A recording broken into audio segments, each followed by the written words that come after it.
Switching to Geico is a good idea, especially when you consider everything. First off, Geico makes it easy to switch. They have licensed agents available 24/7 online or over the phone. But if it's so easy, you might start thinking everything is easy, even big wave surfing. And it's not. It's actually quite difficult. Well, if you switch to Geico, you could save hundreds on car insurance. And you could keep saving by bundling your motorcycle, boat, and RV, plus your home or renter's insurance. But saving money might lead you to make some questionable purchases, like a 20-foot feather boa. And do you know how hard it is to clean a 20-foot feather boa? Well, they do have an industry-leading mobile app you can use to pay your bill, file and manage a claim, or add a new driver. But when life gets a little easier, it makes you too confident, and you start calling everyone Ace. And you're better than that. Well, Geico has a 97% customer satisfaction rating and has been saving people money for 85 years. It's hard to beat that. But you're right. Switch to Geico. It's obviously a good idea. The following is a fourth-hand production. By the way, I don't know if you can see this. I finally started using these templates they sent us, and so I. Oh, okay. Yeah, I started labeling them so I know which fucking button to push. Well, that's awesome. Yeah, started using them. Started using all the tools available at my hand. So. Fantastic, please. All right, let's do this. I fucking write them down. I still hit the wrong fucking button. Jesus.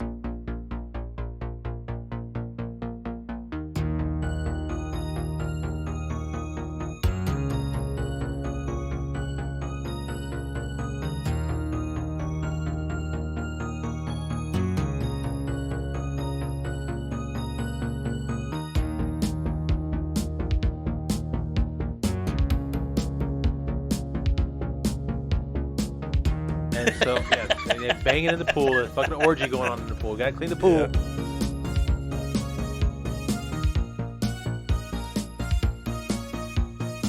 If the movie has any redeeming quality whatsoever, it's his fucking role.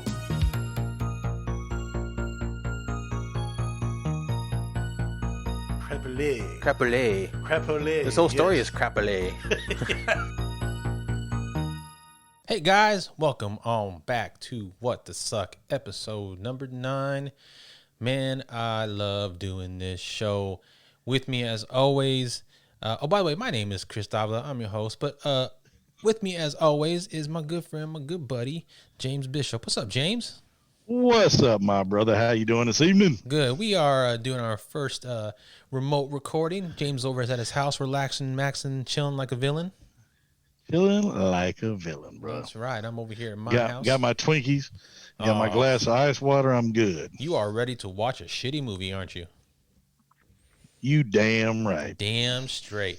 So today's episode, today's real big piece of shit is Dead Mary, a 2007 slasher film from 235 Films starring Dominic Swain as Kim. And if you need to know who she is, she was Sean Archer's daughter, Jamie, in the film Face Off from 1997. Oh. So there you go. Good, very well. Yeah. I like. So a little bit of trivia for this movie. It's interesting. The original screenplay was entitled Bloody Mary. The title was cleared in every territory except Japan, where apparently in Japan, the name Bloody Mary is copyrighted. We don't like it. You know your title. Shit. Gojira. And it was suggested that the title be changed to Dead Mary for release in that country alone. When the film's producer discovered that another film, also called Bloody Mary, was being ready for release around the same time, it was decided that the film's title be officially changed to Dead Mary in order to avoid any confusion. Hey, Kawasaki Yamaha Honda. This spawned an inside joke in the finished film when the better-known game Bloody Mary is dismissed as the lame version of Dead Mary. So, who's in this piece of shit? Well, I will tell you. Did you just say lame version? That's what Is that what I heard? The lame version. They call Bloody Mary the lame version of Dead Mary. Ah, okay. Mm-hmm. Okay. Womp, womp. Still gonna suck. Yeah. Directed. Well, that's the point. Yeah. Yeah, I mean, that's the whole name of the game. It's literally the name of the fucking show. Directed by Robert Wilson, who is an American experimental theater stage director. So it's gonna suck. Oh my God in heaven! Experimental theater. Yeah, it's gonna suck. Be silent, be still. Be silent, be still. I don't know if anybody ever saw the movie She's All That, but if you did, you'll get it. Yeah. Oh, yeah. Underwear, sleeping bags, and a hacky sack. I mean, that's all I'm gonna say. So the film has like a shit ton of producers: Patrick Cameron, Jonathan Duke, Harvey Glazer, Kate Harrison, and Gary Housam. Gary Housam. Anytime you have to pool producers in mass like this, that means you couldn't get anybody to fund the project. Everybody was like, "I'll give you $12. Yeah. Okay, I'll give you $25. Yep. I'll give $57. I got $8.34. You know, Damn, you get enough of them together. Shit. You know, you can get a couple $100 and put together a piece of shit. The only way it's worse is when there's a shit ton of writers. That's when you know that. Oh my God! Nobody had a fucking idea. No, damn it! I ain't gonna do it. No, this scene needs to go like this. Yeah, fuck you, kiss my ass. You know, no. Yeah, thankfully this one only has two: Peter Sheldrick and Christopher War Smets, both weird names. Nice. Starring Dominic Swain, Mary Josie Colburn, Reagan Pasternak, Jefferson Brown, Stephen McCarthy, and Michael Majeski. Music by Alphonse Lanza. Let's see, anything else? Production company 235 Films, distributed by Alarco Entertainment, Genius Products. That's a fucking lie. Release date February 20th, 2007. Running time is an excruciating 103 minutes. Now, yeah, dude, yeah, we gotta get away from these DVDs, man. Yeah, this is definitely the last year we're doing this shit. Yeah, we're going streaming next year. We gotta find those, 65-minute pieces of. I mean, unless 65-minute gems and stuff like that. Unless we start earlier, but otherwise, yeah, we got to find them shorter movies for sure. Yeah. So going over to Rotten Tomato website, there's no score on the official. There's no score on the official reviewer count. Damn. The audience score has 2,667 reviews for a audience score of 22%. That is perfect. Yes, that's exactly. That's right in what the suck territory, man. That is awesome. Yeah, so exactly. So as we mentioned before, our review policy, thing is done in shit emojis. It's like he's like, our thing. Our thing, yeah. I forgot what the fuck it's called. So our review thingamabobby, thingamajiggy is it's done in shit emojis. So we rate them on shit emojis 1 to 5. It's a reverse scale. If the movie gets a 1 shit emoji, it means we enjoyed it. It was so bad it's good, and it's something you'll want to keep in your queue or just have on hand to watch over and over. Yep. Now from there they go down in various shits, obviously. So 2 is something that you'll enjoy, but you won't want to watch a lot. Maybe bring some friends to and help you get through the shit. But at that time, you can bring you can do like drinking games or whatever. You can riff on it. 3 is something that you'll watch. You'll want to make your friends watch just so they can enjoy the misery with you.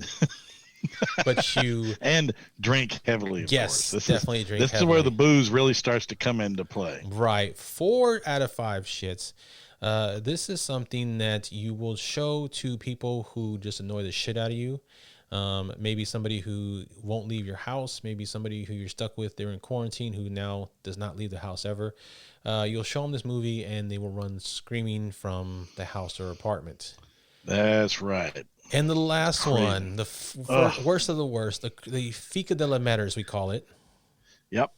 The 5 out of 5 shit emojis. These ones are so bad that you'll want to watch them once, because all these movies deserve love at some point. Yes. Okay, I take that back. Not love. They deserve to be watched because they were made mostly with love, even the 5 ones. Yep.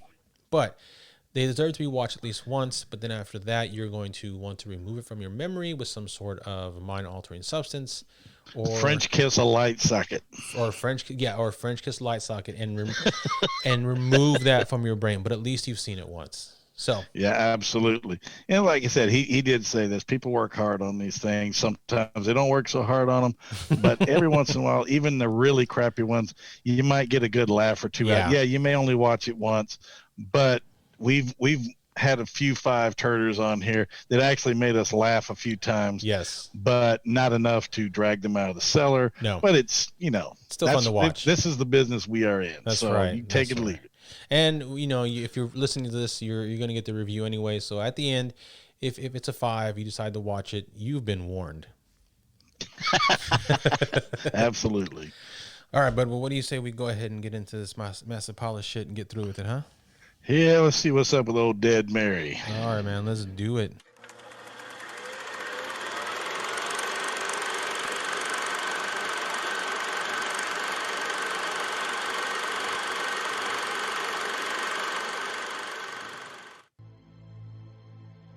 For these friends, hey guys. Hey! It was the perfect reunion.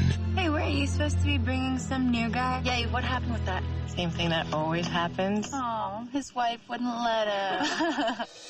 Until one night. Let's play a game. What about Dead Mary? No. We haven't played that since my 16th birthday. What is it? What is Dead Mary? Take a candle and you say your name 3 times. Then you see her. You know what? It's so fake. You do it. Someone from their past. Dead Mary. Dead Mary. Dead Mary. Crashed the party. What's the matter, honey? Got nothing to say. You should see a look on your face. I gotta burn him. Now. He tried to kill me. I saw her with Matt in the woods. You're a liar. They'll discover. I'll kill you. You kill me, I come back again. Really? I'm not one of them. You don't play this game. Amber, come here. Amber. This game. Listen, we're going for help. You stay here. Plays you. Dead Mary. Dead Mary. Dead Mary. Nobody is getting out of here alive.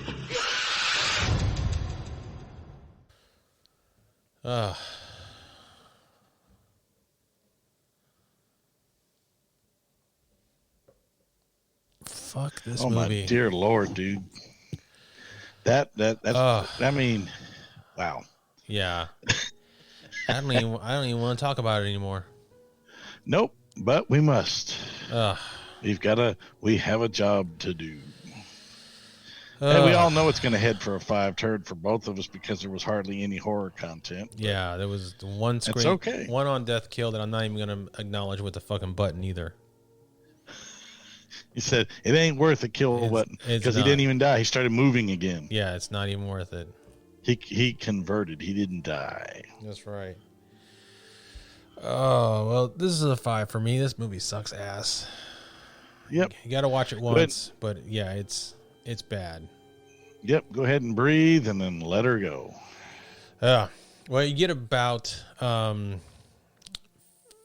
do my notes say? So 30 minutes of nonstop of nothing, of talking about feelings and bullshit before they even mention Dead Mary.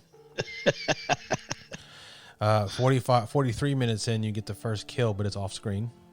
Yep.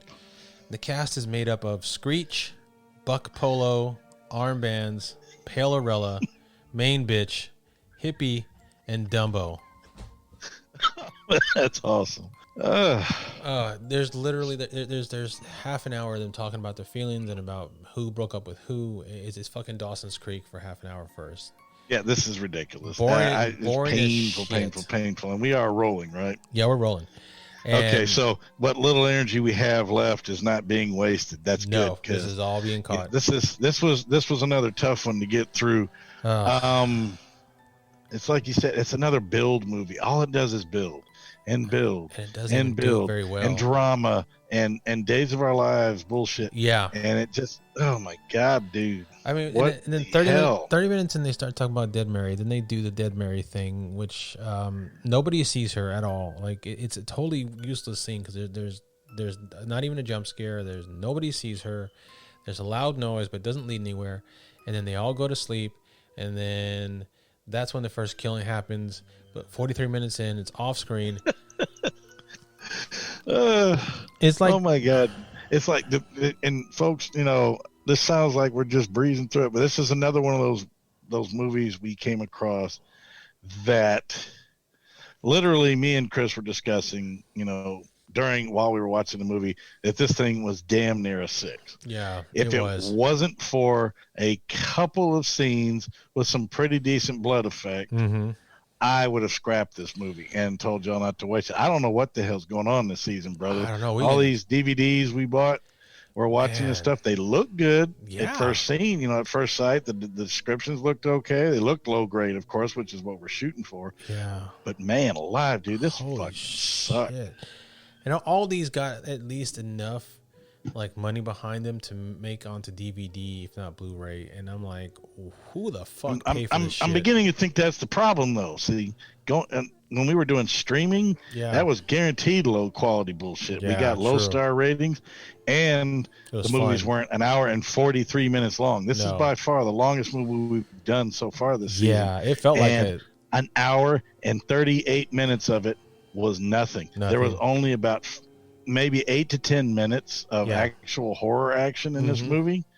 A couple scenes, like see what the first scene with Matt, I guess when he's in the woods, he looks like Jack Goodman from American Werewolf in London. He's laying on the ground. He's all shredded up. So that was pretty decent, you know, but of course he starts moving again, so they torch his ass. And then we get the one guy, Douche, you know, like Dash or whatever they call him, Douche. I call him. His name is Douche. But, Polo Douche, Buck Polo. Well, then, like I said, they got him tied up very poorly in a shed with some electric conduit, and his flaky idiot girlfriend goes in there with her Dumbo, safe space and her coloring book and her feelings, and basically torches both of them off screen. You hear a little screaming, but off screen death, nothing. Screech gets a shovel through the gut. Right. We think we actually get a kill, but we don't. No. Because we get robbed there too, because the next morning he starts moving again because he transformed. He didn't actually perish. He transformed into whatever the hell these things were. Thing is. And none of it was explained. Yep. Yes, the dead Mary, or whatever. But like you said, you didn't see it. The only thing you came close to seeing was the one bitch, main bitch, I guess you call her. Yeah. The one that had the, she all of a sudden sprouted some fangs. And then she bit Dash Rip Rock or whatever his name is. That's Palerella. That's Palerella. Main bitch was the blonde. Yeah. That was it. Yeah. Okay. But like I said, it's absolutely poor quality. So instead of wasting any more of our time, valuable time, freaking 1:41 a.m. in the morning here in Houston. Yeah. Go ahead. I'm going to run down my stuff.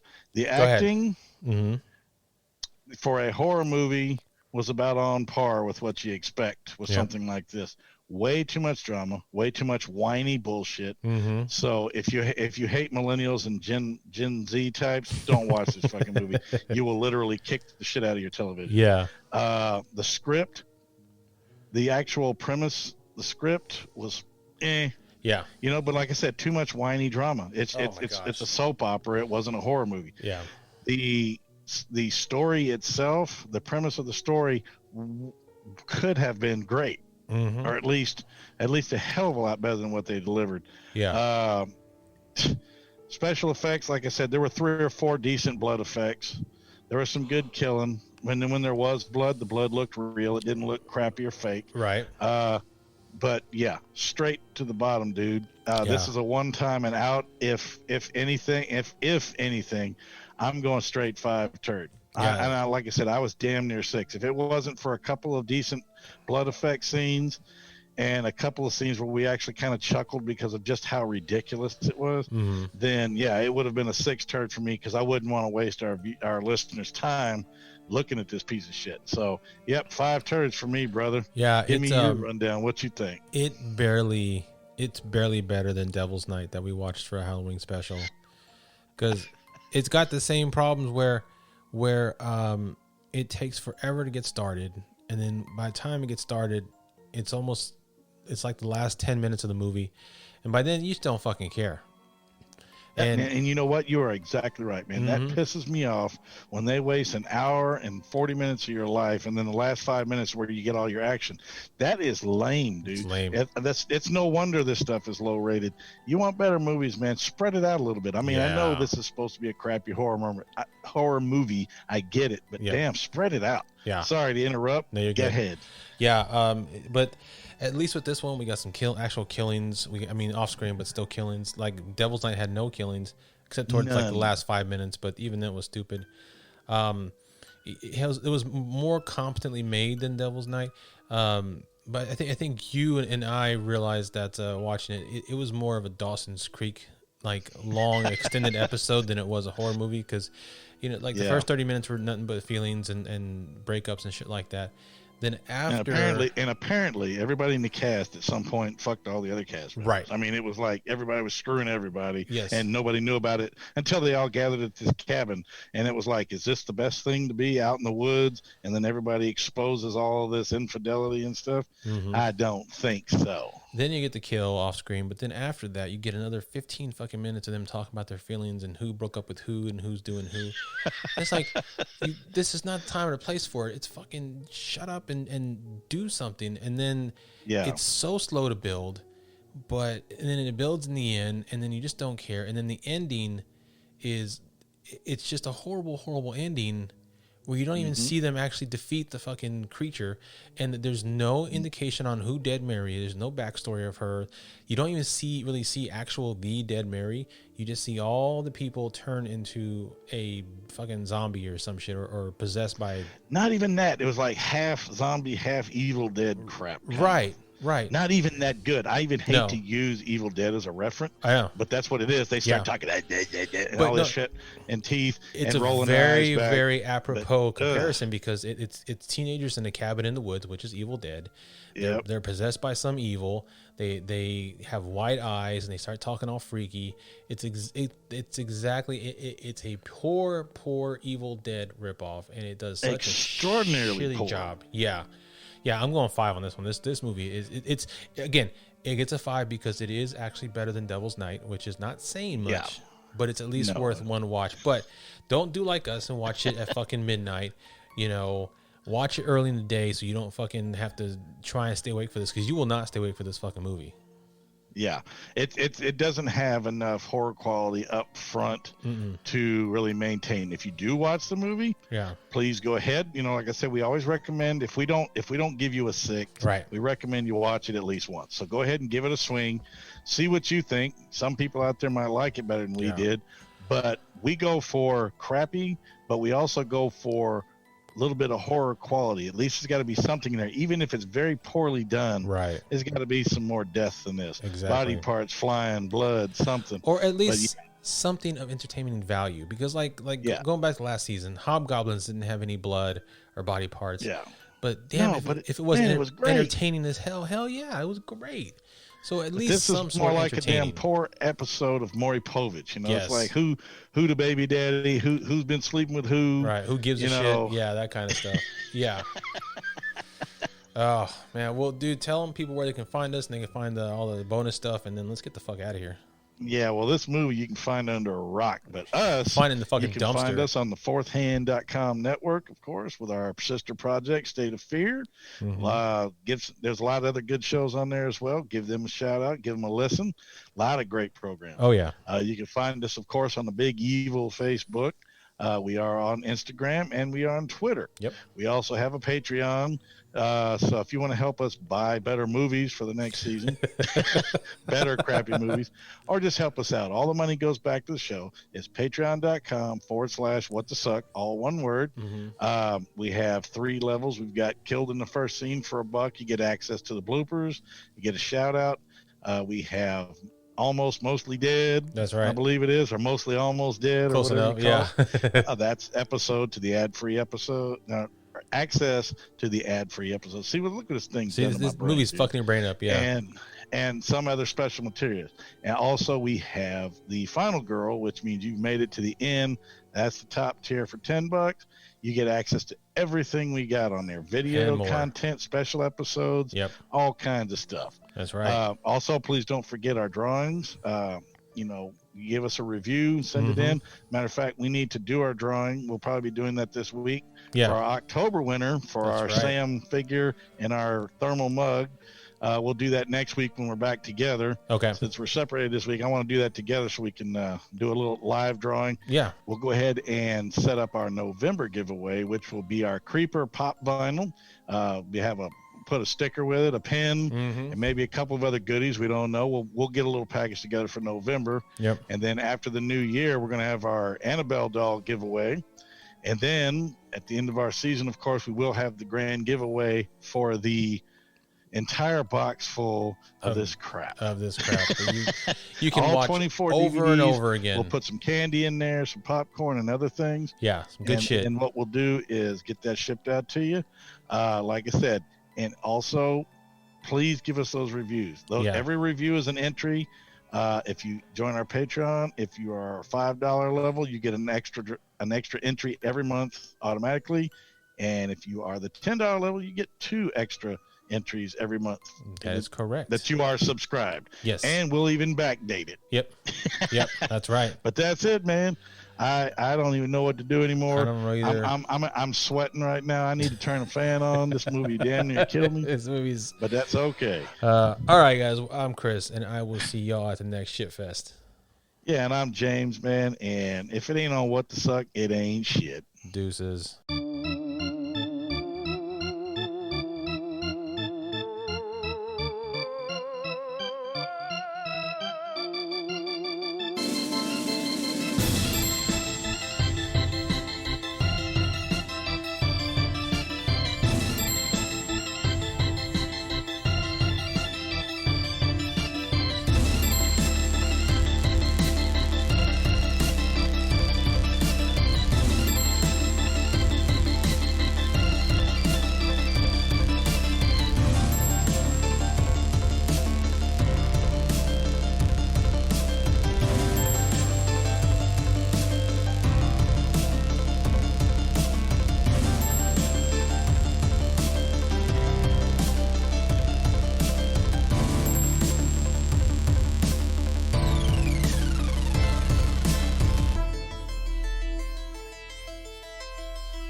You've been listening to a Fourth Hand Joint.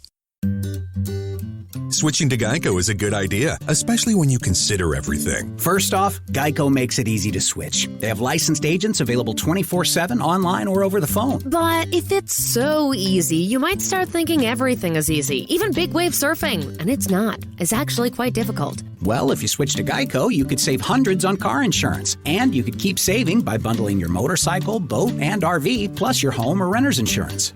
But saving money might lead you to make some questionable purchases, like a 20-foot feather boa. And do you know how hard it is to clean a 20-foot feather boa? Well, they do have an industry-leading mobile app you can use to pay your bill, file and manage a claim, or add a new driver. But when life gets a little easier, it makes you too confident, and you start calling everyone Ace. And you're better than that. Well, Geico has a 97% customer satisfaction rating and has been saving people money for 85 years. It's hard to beat that. But you're right. Switch to Geico. It's obviously a good idea. It's a fact. All cars will eventually break down. If you have CarShield, you can protect yourself from the high cost of auto repairs. And they're America's #1 auto protection company. Your transmission, engine, and car's computer system are all covered. Get the ultimate vehicle service protection. Call CarShield now at 800-932-1729. That's 800-932-1729.